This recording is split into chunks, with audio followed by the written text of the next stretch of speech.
Karl Marx disait « C'est l'esclavage qui a donné de la valeur aux colonies. Ce sont les colonies qui ont créé le commerce du monde. C'est le commerce du monde qui est la condition nécessaire de la grande industrie mécanique. » C'est en s'appropriant cette analyse que Sylvie Laurent, historienne et spécialiste de la société américaine, tente de retracer la naissance de ce qu'on appelle le capitalisme racial. À travers son ouvrage « Capital et race », paru aux éditions du Seuil, l'auteur démontre comment le racisme est partie intégrante de la naissance du capitalisme. Esclavage, colonisation, expropriation des terres et accaparement des richesses, de Karl Marx à Malcolm X jusqu'à aujourd'hui Angela Davis, tous sont d'accord pour dire que capitalisme et racisme ne font qu'un.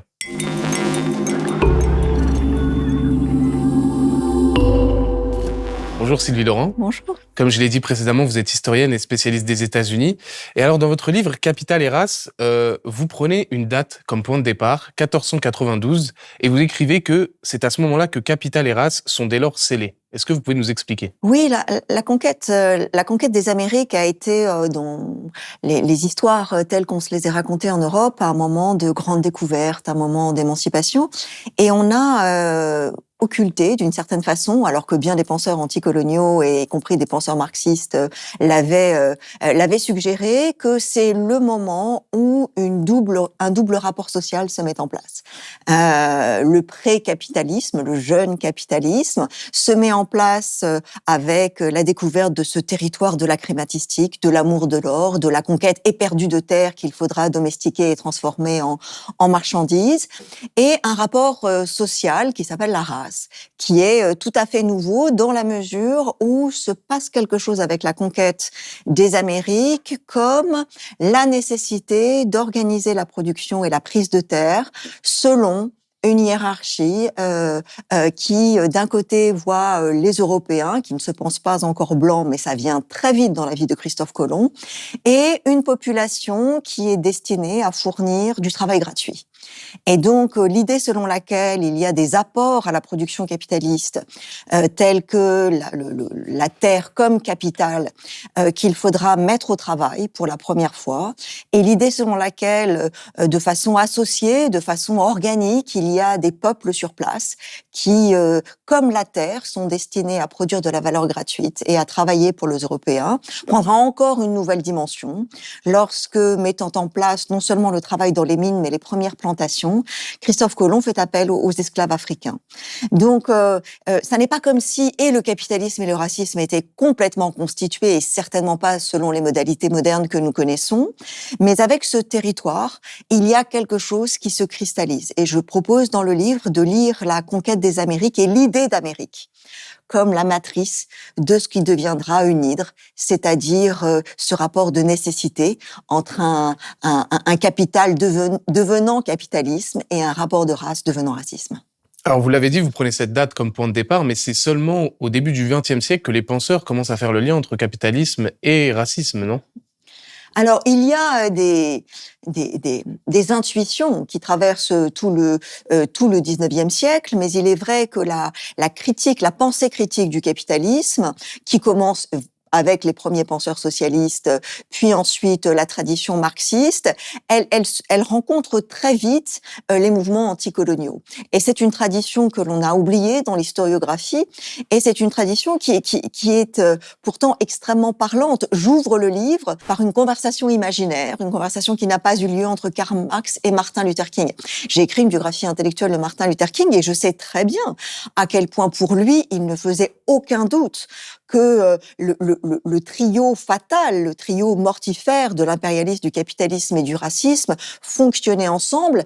Et dès ses 25 ans, il a lu Marx et il met en avant ce rapport de production tout à fait particulier qu'est le capitalisme dans la production d'un rapport racial qui fait que le travailleur noir a une position tout à fait particulière dans le procès de production capitaliste, et que il aurait aimé que Marx, qui lui-même a été tout à fait lucide sur la réalité de l'esclavage et du racisme aux États-Unis, mais aussi de la dévoration coloniale coloniale propre au capitalisme. Ce sont deux pensées qui, d'une certaine façon, avançaient comme des asymptotes dans la même direction, mais sans jamais véritablement se rencontrer. Et donc, je reprends toute une tradition dans le livre de gens qui ont parfaitement vu ça. De Fanon à Hannah Arendt, de Rosa Luxembourg à la tradition sud-africaine des penseurs du capitalisme racial. Donc, ce qui nous apparaît aujourd'hui comme quelque chose de très exotique est en réalité un lieu commun dans la pensée marxiste hétérodoxe venue des périphéries et dans les cercles militants. Mais Karl Marx n'avait pas fait le lien immédiatement entre capitalisme et racisme. Il avait saisi certaines choses, mais il les mêlait pas entre eux, si j'ai bien compris. Marx est une figure qui suscite beaucoup de frustration, puisqu'il y a à la fois Marx et aussi Engels, il faut bien le dire, une très grande lucidité sur, par exemple, certains textes d'Engels extrêmement explicites sur la naissance d'une forme de capitalisme avec 1492. Et Engels explique dans une lettre très importante que cette double appétence pour l'accumulation d'or, cet amour éperdu de l'extraction de l'or, mais aussi la prise de terre telle que la bourgeoisie espagnole l'a rendue structurelle avec la conquête des Amériques, est un point fondateur, un point matriciel du capitalisme. Et que cela suppose fatalement la consommation et l'exploitation de populations qui sont considérées comme structurellement indignes, y compris d'être exploitées par des formes qui deviendront salariales. Quant à Marx, on sait aujourd'hui, parce qu'il y a eu beaucoup de travaux sur sa compréhension du phénomène colonial, on sait qu'il a eu l'intuition, d'une part, que la plantation américaine était un paradigme capitaliste qui supposait la transformation du corps noir en moyen de production, mais aussi en marchandises, et que par ailleurs, cette nécessité dans le processus d'accumulation primitive du capital, il y avait fatalement une expansion perpétuelle. Et donc, ce qu'on appelle aujourd'hui la croissance économique, telle que par exemple des anthropologues comme Jason Hickel ont pu le reconceptualiser, c'est fatalement un rapport inégal entre un centre européen qui est le lieu du capital et de la machine capitaliste en tant que telle, et une conquête, une croissance éperdue sur des périphéries. Or, je le montre dans le chapitre, mais c'est bien connu, vous avez reçu Adam Schatz, les travaux de Fanon nous disent qu'il est impossible d'avoir une logique coloniale sans logique raciale.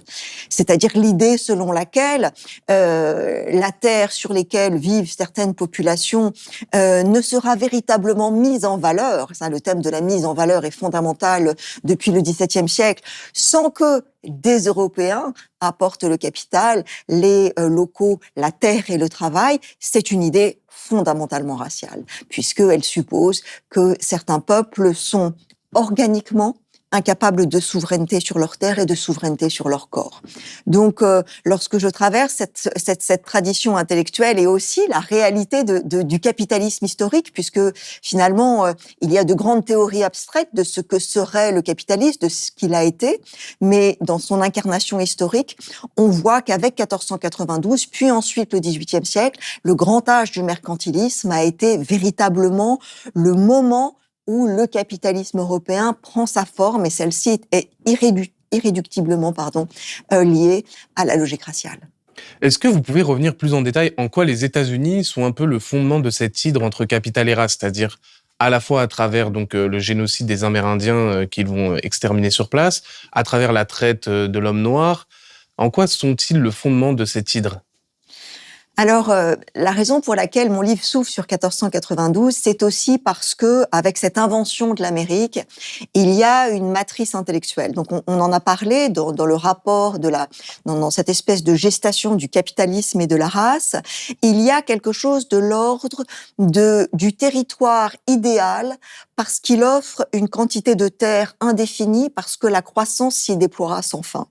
Simplement, très vite, l'extermination des indigènes et l'esclavage tel que les Ibériques l'ont pratiqué pendant des siècles a mauvaise presse. En particulier lorsque, au XVIIIe siècle, des penseurs du capitalisme tels Adam Smith conspuent ce mercantilisme qui est source de prédation aux Amériques. Et lorsque les États-Unis, l'année de la publication de l'origine de la richesse des nations d'Adam Smith, se fondent, ils ont à cœur de purger le capitalisme, de purger la prise de terre, de purger cette croissance du capital sur un territoire indéfini, en se dissociant de la façon dont les Espagnols ont procédé. Et donc, toute la pensée capitaliste de l'ère libérale vont voir dans les États-Unis un bon capitalisme, un capitalisme exonéré, une nation qui finalement, par ce mouvement d'émancipation nationale, ne sera pas un mouvement colonial, ce qu'il est en réalité, mais sera quelque chose comme l'expression de ce que les Anglais ont toujours voulu faire, c'est-à-dire un empire de la liberté qui apporterait en réalité, par le travail libre, la propriété privée, le droit européen, une forme de capitalisme civilisé. Et les États-Unis vont se déployer de leur fondation en 1776 jusqu'à la fin de la conquête impériale, avec la prise des Philippines, de Cuba, au début du XXe siècle, avec cette idée qu'ils sont le capitalisme bienfaiteur, qui est une idée qu'on retrouve aujourd'hui. Et pourtant, ce discours qui a tant fasciné les Européens, et je montre dans mon livre comment, de Smith, bien sûr, jusqu'aux physiocrates français, mais aussi Hegel, mais aussi Voltaire aussi. Voltaire, Tocqueville, évidemment, ce sont des penseurs du capitalisme qui va libérer, et ils voient dans l'Amérique cette version tout à fait purgée, cette version sauvée des affres de la violence raciale, et qui permettrait, par la libéralisation et l'échange des connaissances et cette terre en abondance qu'il faut transformer en marchandises pour le bien de l'humanité, ils voient les États-Unis comme une terre élue, cette terre du capital et de la libération de l'humanité. Vous dites, ils voient cette terre, la terre d'élus, mais la terre d'élus pour les Européens, pour l'homme blanc, en fait, au-dessus du reste des autres civilisations. Alors, c'est quelque chose, bien sûr, qui a participé de cette espèce de mirage. Et je parle dans le livre, c'est le chapitre central de Robinson Crusoe, parce que Robinson Crusoe est la parabole de cet imaginaire, de ce déni, de la réalité, de cette conquête d'une terre par un Européen. C'est le grand mythe de Robinson Crusoe, qui est une terre vide, une terre offerte par la Providence qu'il faudra transformer. Robinson Crusoe est dans la grande littérature du capitalisme le premier homo economicus, celui qui, en domestiquant la nature, en maximisant ses ressources et son temps de travail, fait advenir un capitalisme de liberté. Et les États-Unis rejouent ce mythe-là, c'est-à-dire qu'ils apparaissent comme ceux qui apportent le droit de vote, le lopin de terre, la maximisation des ressources. Et l'on oublie bien sûr que les États-Unis sont fondés évidemment sur la conquête génocidaire de tout un territoire qui, par la puissance d'un terrorisme d'État, a transformé une terre qui n'a jamais été offerte, mais une terre qui était occupée par de brillantes civilisations en un cimetière, et que la transformation de cette terre en valeur, qui a permis l'expansion non seulement du capitalisme transatlantique, mais qui a porté le capitalisme européen sur les fonds baptismaux. Les historiens ont montré aujourd'hui que la raison pour laquelle l'Europe avait pris un avantage considérable dans son expansion capitalistique par rapport à la Chine, par exemple, qui jusqu'au début du XVIIIe siècle était encore un compétiteur potentiel, c'est parce que l'extraction de valeur des Amériques, d'abord les métaux, mais bien sûr essentiellement le travail agricole et puis l'ensemble des richesses produites par l'Amérique du Nord a été un avantage compétitif considérable, et c'est la plantation, et c'est l'esclavage, et c'est la prise de terre sur les Amérindiens qui a été à la source de cet extraordinaire envol. Donc on voit bien là à quel point les États-Unis sont véritablement ce territoire de la mystification qui encore jusqu'à aujourd'hui se vivent comme une terre de liberté perpétuellement offerte et qui permettra un capitalisme émancipateur, ce qui est vraiment le grand tour de passe-passe qui nous vient des États-Unis. Alors vous avez parlé de Robinson Crusoe, c'est vrai que moi je l'ai découvert à travers votre bouquin, puisqu'on n'en parle vraiment jamais, mais en quoi Robinson Crusoe justement illustre ce capitalisme mêlé à la race, Ce que vous expliquez dans votre bouquin, c'est que l'auteur, en fait, il est fasciné par le capitalisme colonial. Alors, Daniel Defoe est extrêmement intéressant puisque c'est quelqu'un qui a été central dans les débats intellectuels du début du XVIIIe siècle en Angleterre. Donc, l'Angleterre est déjà cette grande puissance coloniale qui prétend que elle va sortir d'un mercantilisme qui est peut-être un petit peu rétrograde parce que ce sont les Espagnols qui ont ces pratiques d'appropriation, de prédation, de protectionnisme, de grandes compagnies d'État, tout en étant en réalité la championne de ces grandes compagnies semi-privées, semi-publiques, ces compagnies commerciales qui ont délégation pour conquérir des terres et les mettre en valeur. Et Daniel Defoe participe avec d'autres à ces débats et il est champion de la suprématie britannique et de l'homme anglais qui seul est capable d'exporter sa domination sur des terres en mettant en valeur des territoires sauvages et barbares et sans que du tout quelque chose de répréhensible en découle. Et lorsqu'il écrit son grand roman Robinson Crusoe en 1719, qui se présente comme un récit véridique, il offre à la modernité occidentale une parabole merveilleuse d'un homme, un marin anglais, un puritain, échoué sur une île. Il est seul. Et cette idée de la solitude de l'homme occidental qui, à partir de rien, crée une île prospère, merveilleuse, où il va survivre pendant des années, est une espèce de contre-récit absolu de la réalité de ce que dit Robinson Crusoe. Robinson Crusoe, c'est l'histoire d'un colon qui arrive sur une île dont il perçoit tout de suite qu'elle est peuplée. Il en voit des traces, il en entend des sons, très vite il voit ensuite une empreinte et il est terrifié de la peur des cannibales. Il sait que cette île est peuplée par des indigènes, mais tout de suite, il y a un processus de déshumanisation, ils vont venir lui prendre ce qui est à lui. Et Robinson Crusoe est l'histoire d'un homme qui domestique la nature, donc il y a une éco-critique extrêmement intéressante qui est faite de Robinson Crusoe. Il tue des animaux, il tue les oiseaux, il fabrique une muraille, il prend des années et des années à se construire un mur pour se protéger des barbares. Et lorsque ceux-là arrivent, mettent le pied sur la plage, eh bien, il les extermine. Et c'est un rapport d'extermination aux indigènes qui se met en place. Devais-je tirer sur ces Indiens cannibales, ces sauvages sans foi ni Dieu? Tu ne tueras point, a dit la Bible. Mais aussi, quand les justes sont heureux, la ville se réjouit. Quand les méchants périssent, ce sont des cris de joie.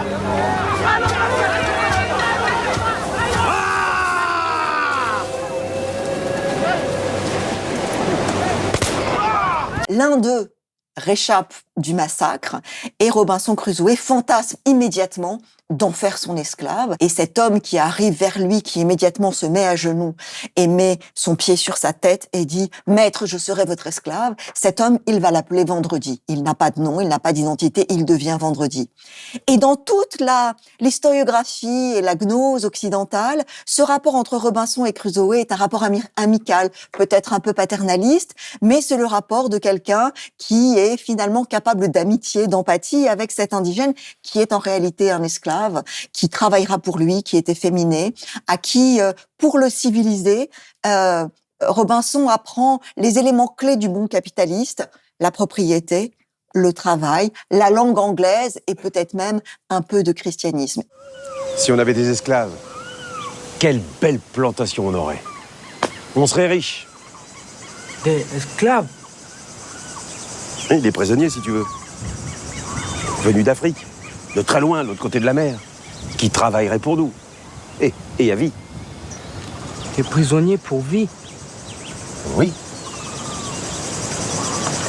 Et pourtant, ce livre est la grande Bible non seulement des défenseurs de la grandeur britannique, mais aussi dans l'histoire du capitalisme, et c'est ce qui m'a intéressé. Tant de penseurs du capitalisme prennent Robinson Crusoe comme vraiment la matrice du capitalisme. C'est l'histoire d'un homme qui, seul, à partir de rien, invente le capital.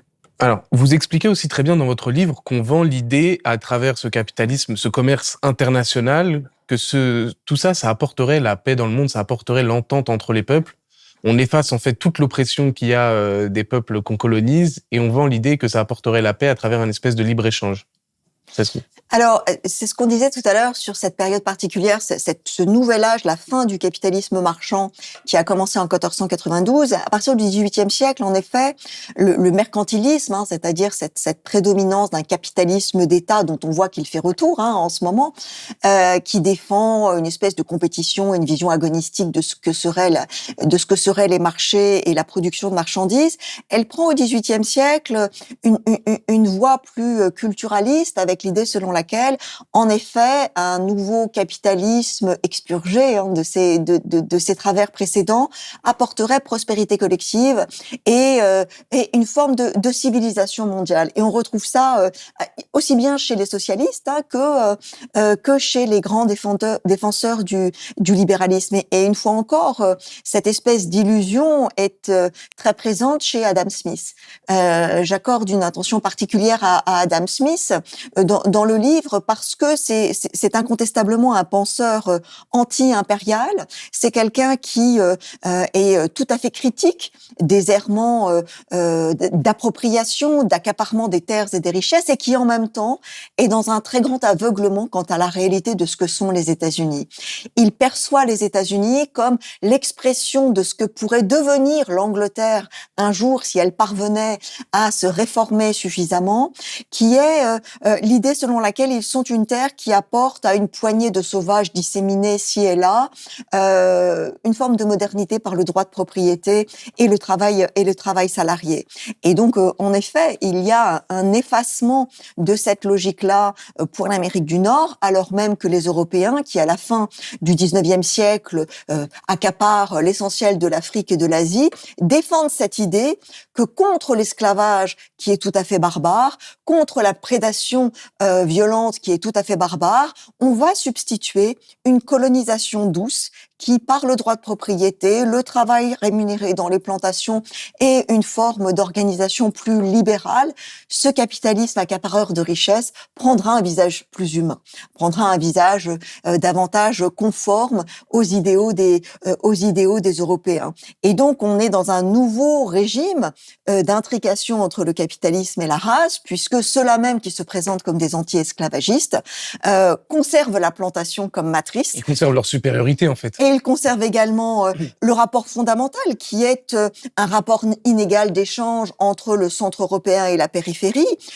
avec comme principe essentiel le vol du travail gratuit qui vient du Sud et le vol de terre. Et jusqu'à aujourd'hui, avec le nouvel extractivisme qui rappelle beaucoup les premières années de l'âge mercantile et notre ami Robinson Crusoe dans les mines d'argent, il y a cette idée selon laquelle c'est à moindre coût que ce travail semi-gratuit et que cette nature qui est mise au travail sera incorporée au processus de production européen, qui pourra se targuer de ne devoir son succès qu'au travail tout à fait organisé dans les usines de Grande-Bretagne ou d'Europe continentale. Donc il y a toujours cette espèce d'effacement du soubassement impériale et coloniale, et lorsque les enfants de ces empires arrivent en Europe, parce que l'immigration est aussi le produit du capitalisme, à la fois parce que, bien sûr, les sociétés ravagées aux périphéries de l'Europe laissent une main-d'œuvre qui cherche à s'employer, mais aussi parce que, plus récemment, l'âge néolibéral produit un surplus de population dont les conditions de vie ont été rendues impossibles, a fortiori avec les crises climatiques, eh bien, ce surplus de population, c'est aussi une nouvelle forme de racialisation qui est le fruit du capitalisme. Et donc, cette fois, tel Robinson Crusoe, il faut à nouveau ériger des murs pour se jouer des différents statuts de travail entre celui qui a ses papiers et celui qui ne l'a pas, celui qui peut être exploité légalement et celui qui sera exploité au noir. Donc toutes ces matrices se réinventent. Bien sûr, le racisme du XVIe siècle n'est pas celui d'aujourd'hui. Le capitalisme a connu différentes configurations. Il ne s'agit pas de dire que c'est évidemment la même chose, mais il y a une structure longue. Et la structure longue, c'est que il n'est de pensée critique du capitalisme sans une prise en considération de cet autre rapport social qui lui est inhérent, qui est celui du principe de race. Et donc, à ceux qui ont prétendu que, par exemple, le néolibéralisme ne faisait de distinction aucune selon le genre, la race ou l'origine, on peut dénier justement cette longue histoire des manifestations capitalistes dans l'histoire. Est-ce que là, tout ce que vous venez de dire pour la France s'illustre parfaitement lors de la conquête coloniale de l'Algérie ? Alors, sur la conquête coloniale de l'Algérie, il y a quelque chose qui est assez intéressant. Une fois de plus, étant américaniste, je braconne assez peu sur les terres de mes collègues historiens du colonialisme français. Mais ce qui m'a tout à fait frappé, c'est de voir à quel point les grands libéraux des années 1830 sont tout à fait favorables à la conquête de l'Algérie, avec cette idée que l'on allait civiliser les barbares par le droit de propriété et que le modèle de la plantation, ce grand modèle américain de la plantation qui est par essence un modèle racial, pouvait être installé sur les pourtours de l'Algérie pour apprendre finalement aux indigènes à se servir de leurs terres. Et il est parfaitement documenté, en particulier comme en Kabylie, on a usé de la pratique de la dette pour s'approprier des terres et pouvoir faire des systèmes crypto-plantationnaires à la faveur de la venue des Européens. Mais quelqu'un comme Tocqueville, par exemple, qui est le grand théoricien de la démocratie américaine, sera capable de dire que cette grande expérience américaine devrait se méfier de l'importance de la question indigène et de la question raciale, bien qu'il soit loin de percevoir à quel point elle est essentielle, et dans le même temps un grand avocat de la conquête de l'Algérie. Il y a une certaine forme de point aveugle qui demeure, et on le voit en particulier dans la relation écrite entre Gobineau et Tocqueville, qui sont très proches, qui participent dans cette espèce de culturalisation du racisme. Le racisme est très mal, mais la supériorité de la culture et de la civilisation européenne, on en parle très tôt, et l'idée d'une mission civilisatrice qui ne serait pas du tout raciste commence à devenir un lieu commun, et on l'entend bien sûr tout au long du 19e et du 20e.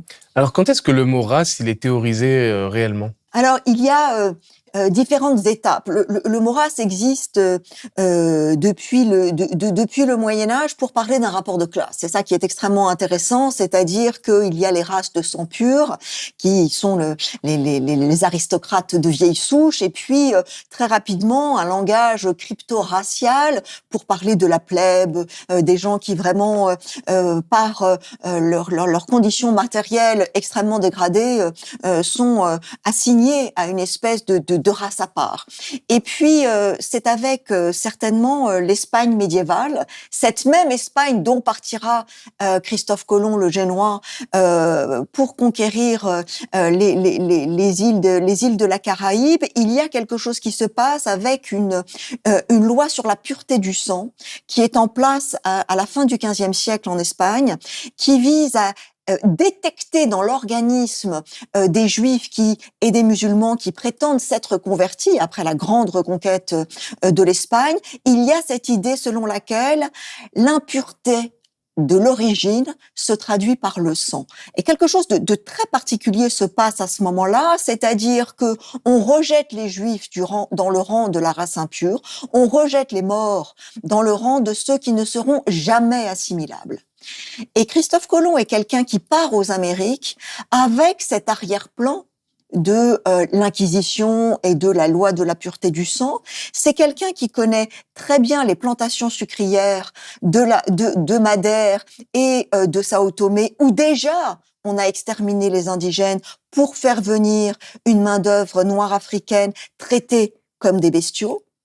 Il est lui-même marié à une femme qui est d'une grande famille de plantationnaires sucriers de ces îles. Et donc, c'est cet homme du capital italien et du féodalisme espagnol déjà profondément imprégné de cette logique raciale qui arrive aux Amériques et qui transpose la canne à sucre, la plantation, l'extractivisme dans les mines, mais aussi cette idée selon laquelle il y a une hiérarchie raciale. Donc, il ne parle pas de race, Christophe Colomb. Il faudra attendre beaucoup de temps pour que les sociétés coloniales ibériques parlent très clairement de quelque chose qui serait racial. Mais tout de suite, il y a une police des Européens. Tout de suite, il y a des codes juridiques qui formalisent l'inégalité de valeur et de statut entre les indigènes, dont le destin, s'ils rechignent à travailler dans les mines, est simplement l'extermination, et surtout les esclaves africains, dont on sait très vite, dès la controverse de Valladolid, qu'ils sont conceptualisés comme organiquement, naturellement, bibliquement destinés à la conversion et à ne faire qu'un avec cette terre dont ils doivent extraire la valeur. Il y a une vision extrêmement organique, matérielle, À travers le corps. subhumaine, à travers le corps noir, qui deviendra aux Amériques non seulement un moyen de production, mais une marchandise, puisque les esclaves sont échangés, sont achetés, font l'objet d'une spéculation, qu'il y a des produits financiers vendus dans les bourses de New York ou de Londres, qui sont d'une certaine façon des investissements sur le corps des esclaves, qui sont ensuite transformés en actions, et les actionnaires européens peuvent acheter virtuellement le corps des esclaves. Et donc, il y a tout un travail sur les bourses, sur la main-d'œuvre, sur les ventes. Donc, il y a en soi un capitalisme de l'esclavage qui a été complètement redécouvert depuis quelques années par une tradition historiographique qu'on appelle la nouvelle histoire du capitalisme, qui montre à quel point ça a été là aussi complètement sous-évalué dans l'histoire du capitalisme. Même quand on abolit l'esclavage, c'est toujours pour enrichir les propriétaires, parce qu'on les dédommage à hauteur de grosses sommes d'argent. Alors c'est très intéressant cette histoire de dédommagement. Hein. On voit aujourd'hui à quel point Haïti s'enfonce toujours davantage dans une espèce de tragédie historique qui commence avec le fait que cette société qui a été créée pour être une plantation par excellence et n'être que cela, avec l'extermination des indigènes, une importation massive de main-d'œuvre africaine, mais une population qui se révolte et qui chasse les propriétaires des plantations, à ce moment-là a scellé son destin, puisqu'y compris on l'a condamné à verser, pour prix du dommage subi par les plantationnaires européens, une dette perpétuelle. Et donc ce néocolonialisme de la dette que les penseurs haïtiens mais aussi sud-américains ont conceptualisé depuis longtemps est une façon de maintenir la dépendance de ces périphéries du capitalisme occidental et se traduit par la perpétuation d'une extraction de richesse sous forme peut-être pas de coton, peut-être pas de sucre, mais de dette. Alors, Malcolm X a déclaré dans une phrase célèbre, vous ne pouvez pas avoir le capitalisme sans le racisme. Est-ce que vous êtes d'accord avec ça ? Il me semble que si l'on étudie le capitalisme historique, c'est-à-dire non pas tel que les différents théoriciens l'ont pensé jusqu'à il y a peu, il est indéniable qu'il y a eu une nécessité de l'accumulation privative du capital sous une forme coloniale et sous une forme d'extermination et d'appropriation qui, depuis Christophe Colomb jusqu'à l'âge impérial du 19e siècle, jusqu'au nouvel impérialisme aujourd'hui avec l'extractivisme et l'extraction du travail semi-gratuit venu du Sud, il y a une permanence non seulement de la production, mais de la perpétuation du principe d'inégalité raciale. Cela ne veut pas dire que il n'y a pas de système de relations sociales non capitalistes qui ne soit pas racialisant d'une certaine façon. Cela ne signifie pas qu'on est persuadé que si le capitalisme était aboli demain, le racisme disparaîtrait.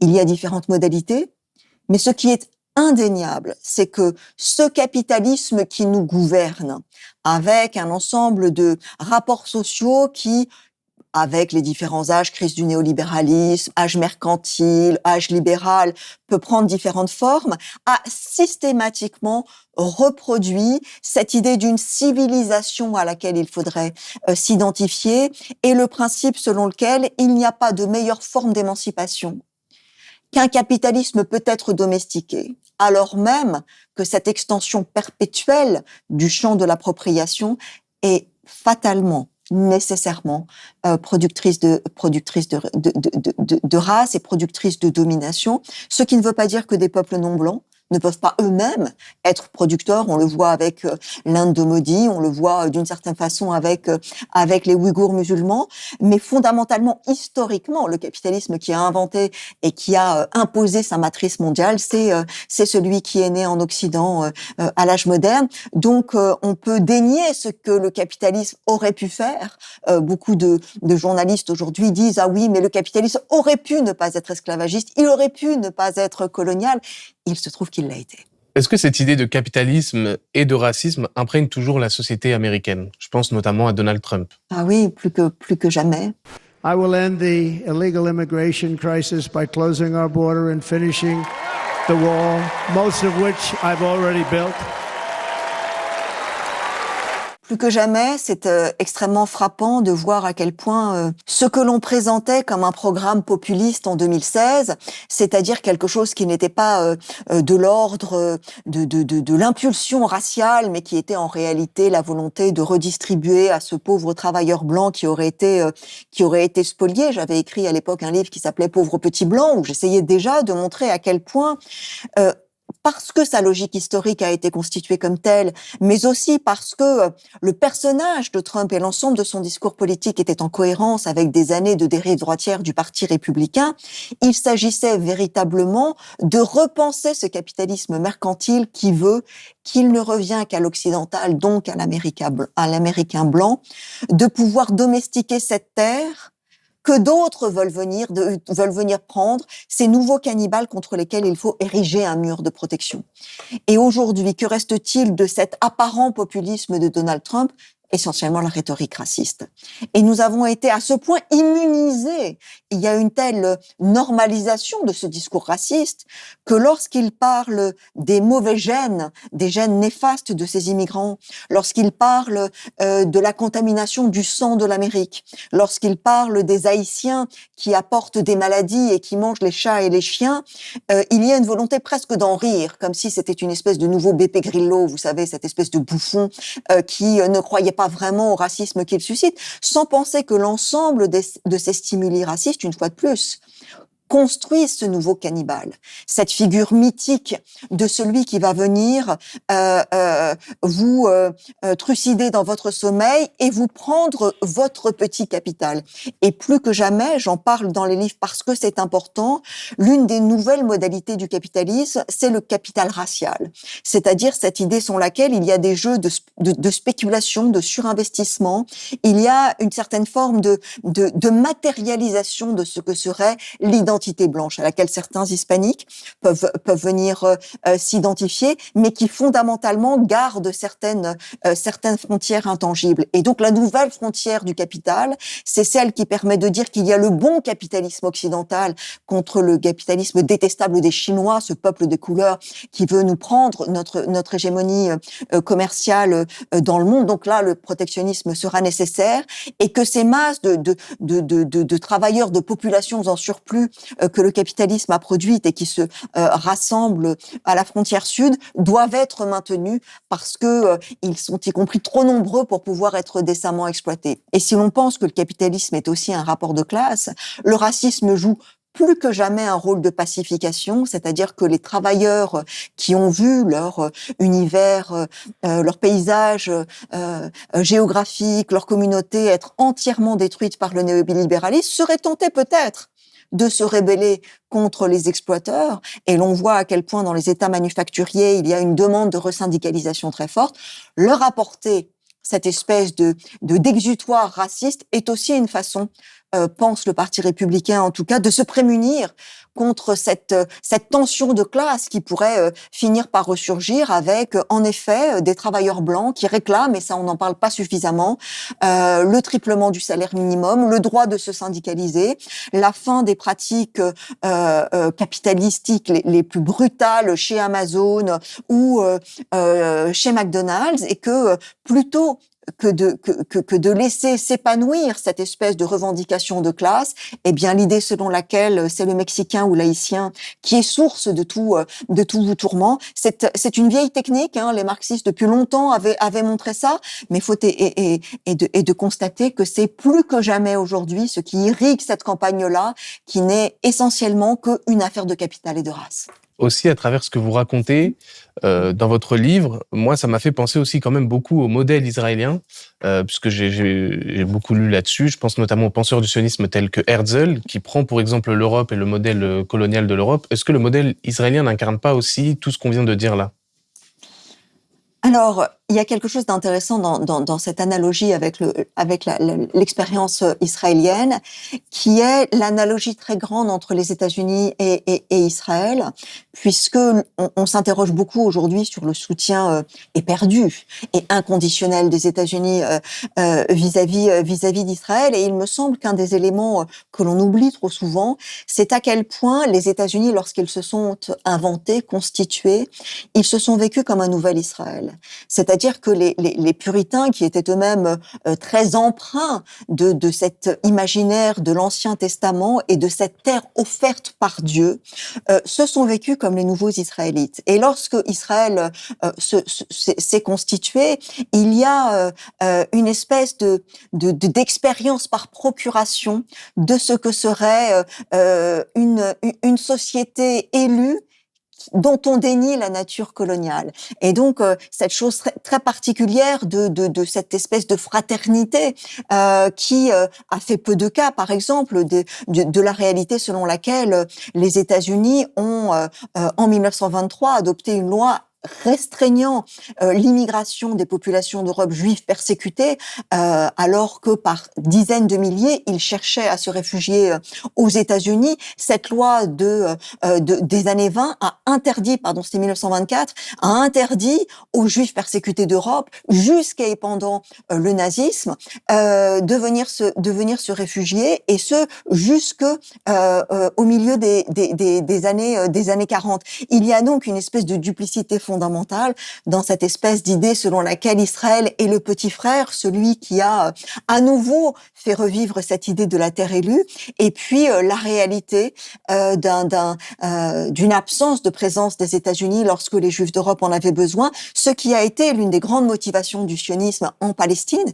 puisqu'il faut le rappeler, dans les années 30, la plupart des Juifs d'Europe ne voulaient pas aller en Palestine.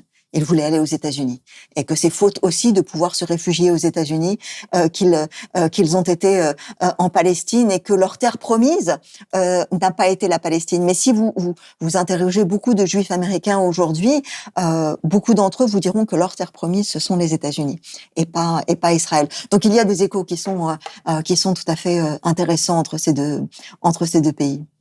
Merci Sylvie Laurent. Merci à vous. Et je rappelle donc que votre livre Capital et Race, Histoire d'une hydre moderne, est disponible aux éditions du Seuil.